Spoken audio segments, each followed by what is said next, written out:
Hi అండి, అందరికీ నమస్కారం. Welcome to my channel. So ఇవాళ మనం మరో కొత్త వీడియో చేయబోతున్నాం. సో ఇది వచ్చేసి ఈ డిపిఏ ఫిల్టర్ అంటే ఏంటి, పిపిఏ ఫిల్టర్ ఇది మాన్యువల్గా ఎలా రీజనరేట్ చేసుకోవాలి అనేది చూడబోతున్నాం.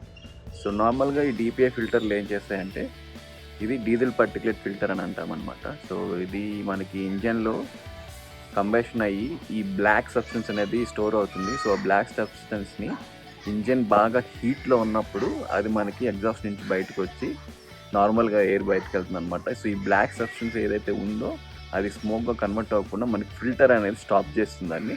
సో మనకి కార్స్ నుంచి స్మోక్ అనేది బయటకు రాకుండా నార్మల్గా వస్తుంది. సో ఇప్పుడు ఈ డిపిఏ ఫిల్టర్లు నార్మల్గా ఆటో రీజనరేట్ అవుతూ ఉంటాయి. సో ఇది ఎప్పుడు ఆటో రీజనరేట్ అవుతాయంటే, మనం లాంగ్ డిస్టెన్స్ ట్రావెల్ చేసినప్పుడు లేదా ఒక 60 to 80 కిలోమీటర్ స్పీడ్ మెయింటైన్ చేసినప్పుడు మనకి ఇది ఆటోమేటిక్గా రీజనరేట్ అవుతుంది. మేము రీసెంట్గా ఈషాకి వెళ్ళాం. సో ఈ ఈషాకి వెళ్ళినప్పుడు కింద నుంచి పై దాకా ఒక 3 కిలోమీటర్స్ రోడ్డు ఉంది, మొత్తం ఫుల్ ట్రాఫిక్. సో ఆల్మోస్ట్ 10 కూడా లేదు, నడిచెళ్ళే వాళ్ళే ఫాస్ట్గా వెళ్తున్నారు అనమాట, అట్లా ఉండిన ట్రాఫిక్ అక్కడ. సో అది డైలీ నేను ఒక 3-4 డేస్ నుంచి ఓన్లీ 4 to 5 కిలోమీటర్స్ వెళ్తున్నాను. బట్ అది ఓకే, నార్మల్ స్పీడ్లోనే ఉండింది. సో నాకు తెలిసి దాని ఎఫెక్టే నాకు ఇవాళ రీజనరేట్ చేయమని చెప్పి నోటిఫికేషన్ వచ్చింది. సో దాన్ని మనం ఎలా రీజనరేట్ చేసుకోబోతున్నామో ఇవాళ మనం అది చూద్దాం. చూస్తున్నారు కదా, మనం ఈ కార్లోనే ఈ డిపిఏ ఫిల్టర్ని ఎలా రీజనరేట్ చేయాలో చూడబోతున్నాం. సో మనం ఇంజిన్ ఎక్కువ హీట్ అయినప్పుడు మాత్రమే మనకి ఇది ఆటోమేటిక్ రీజనరేషన్ అనేది అవుతుంది అనమాట. సో ఇప్పుడు మనం తక్కువ డిస్టెన్స్ అదిగాక స్లోగా వెళ్తాం కాబట్టి, సో ఇది మనం ఈ డిపిఏ ఫిల్టర్ అనేది నార్మల్గా మాన్యువల్గా చేసుకోవాలి. సో ఆ ప్రొసీజర్ ఎలాగో చూద్దాం ఫస్ట్. సో చూస్తున్నారు కదా, మనకి ఇన్స్ట్రుమెంట్ క్లస్టర్లో ఇలాగా diesel filter regeneration required see owner's manual అని వస్తుంది. సో నార్మల్గా ఇది BS6 అన్ని వెహికల్స్లో ఇలాగే వస్తుంది మోస్ట్లీ నోటిఫికేషన్. సో మాన్యువల్గా ఇవాళ మనం ఎలా చేయబోతున్నామో చూద్దాం. అలాగే మీరు ఈ నోటిఫికేషన్ వచ్చినప్పుడు ఎక్కువ డ్రైవ్ చేయొద్దు. సో ఎక్కువసేపు డ్రైవ్ చేస్తే మళ్ళీ మనకి ప్రాబ్లం అవుతుందన్నమాట. సో ఈ నోటిఫికేషన్ వచ్చిన వెంటనే ఎంత త్వరగా వీలైతే అంత త్వరగా మనం ఈ డీజిల్ ఫిల్టర్ని రీజనరేషన్ చేసుకోవాలి, లేదా పెట్రోల్ ఫిల్టర్ రీజనరేషన్ అనేది చేసుకోవాలి. సో కింద హోల్డ్ ఓకే టు స్టార్ట్ అని ఉందన్నమాట. సో నేను ప్రెసెంట్ హోల్డ్ని ప్రెస్ చేసి చూస్తాను ఏం నోటిఫికేషన్ చూద్దాం. ఇక్కడ వచ్చేసి self regeneration conditions not met అని వస్తుంది అనమాట. సో ఫస్ట్ మనం చేయాల్సింది ఏంటంటే, ఫస్ట్ ఇంజిన్ స్టార్ట్ చేసుకున్న తర్వాత మనం బానెట్ ఓపెన్ చేసి పెట్టుకోవాలి. అలాగే ఏసీని మనం లోలో పెట్టుకోవాలన్నమాట. లోలో పెట్టుకొని రేర్ డిఫాగర్ని ఆన్ చేసి పెట్టుకోవాలి. సో నేను బానెట్ ఇక్కడ కూడా ఓపెన్ చేశాను, ఓపెన్ చేస్తాను అనమాట. సో బానెట్ ఓపెన్ చేసి పెట్టుకున్నాను. అలాగే మనం హెడ్లైట్ అనేది హై బీమ్లో పెట్టుకోవాలి. ఇప్పుడు మనం ఓకేని ప్రెస్ చేద్దాం, ఏం నోటిఫికేషన్ వస్తుందో చూద్దాం.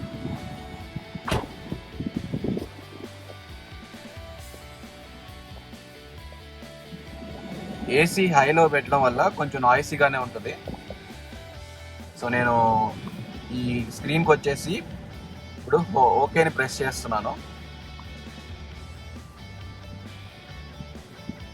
సో చూసారు కదా, రీజనరేషన్ ఫిల్టర్ అని చెప్పి ఒక 20 minutes చూపిస్తుంది.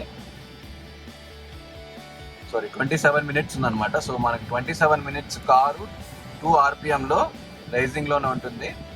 సో మనం ఒక 20 minutes తర్వాత చూద్దాం. మేము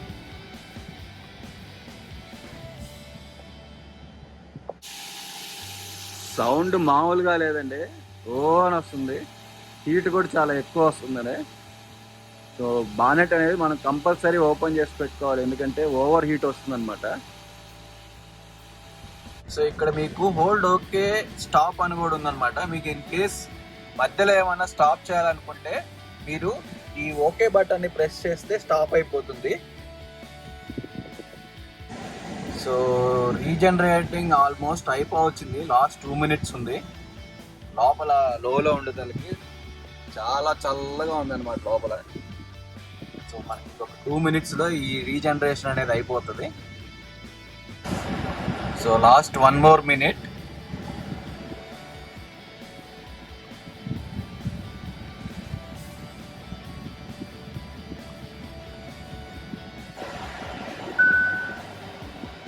చూస్తున్నారు కదా, filter regeneration completed, restart engine అని వచ్చింది. సో మనం ఒకసారి స్టాప్ చేసుకొని స్టార్ట్ చేద్దాం.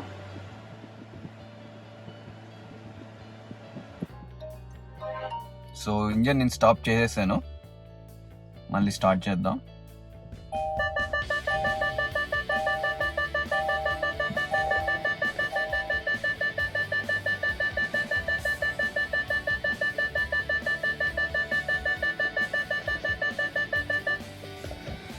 సో ఒకసారి నోటిఫికేషన్ చూద్దాం అనమాట. సో ప్రెసెంట్ మనకి నోటిఫికేషన్ అయితే వెళ్ళిపోయిందండి.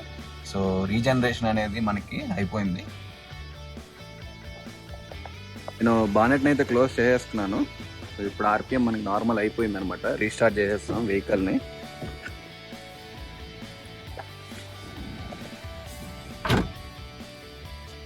రీస్టార్ట్ చేసి ఒక 2 minutes అయింది. సో ప్రెసెంట్ అయితే ఏం నోటిఫికేషన్ చూపించట్లేదు, అంటే రీజనరేషన్ కంప్లీట్ అయిపోయిందని. సో ఇది ఫ్రెండ్స్, మనం ఇన్ కేస్ మనకి నోటిఫికేషన్ వచ్చినప్పుడు మనం మాన్యువల్గా ఎలా రీజనరేట్ చేసుకోవాలి అనేది ఇలా చేసుకుంటాం. సో చూసారు కదండి, రీజనరేషన్ పర్సన్ అనేది అయిపోయింది అనమాట. సో బేసిక్గా ఇది ఎలా ఎందుకు వస్తుంది ఇలా నోటిఫికేషన్ అంటే, మనం ఎక్కువగా తక్కువ డిస్టెన్స్ ట్రావెల్ చేసినప్పుడు, అలాగే తక్కువ స్పీడ్తో ట్రావెల్ చేసినప్పుడు మనకి ఈ నోటిఫికేషన్ అనేది వస్తుంది అనమాట. సో దీన్ని మనం ఎలా రిమూవ్ చేయాలి అంటే, సో ఈ ప్రొసీజర్ మనం ఫాలో అవ్వాలి. సో ఫస్ట్ మనం ఏసీని లోలో పెట్టుకోవాలి, బ్లోయర్ని హైలో పెట్టుకోవాలి, అలాగే బానెట్ ఓపెన్ చేసి పెట్టుకోవాలి. తర్వాత లైట్ హై బీమ్లో ఉండాలన్నమాట మన head lights. So and petrol కూడా, లేదా పెట్రోల్ కానీ డీజిల్ కానీ మన కార్లో మినిమం 20% అయితే ఉండాలన్నమాట. సో ఎందుకంటే మనకి ఇది ఆల్మోస్ట్ 30 minutes మనకి ఇంజిన్ మనం రన్నింగ్లో పెట్టాలి. సో మనకి మినిమం 20% ఆయిల్ ఉంటే మంచిది. సో ఈ థింగ్స్ మనం గుర్తుపెట్టుకోవాలి. సో మనం వన్స్ రీజనరేషన్ స్టార్ట్ చేసిన తర్వాత మనకి 1/2 hour పడుతుంది ఇది పూర్తవడానికి.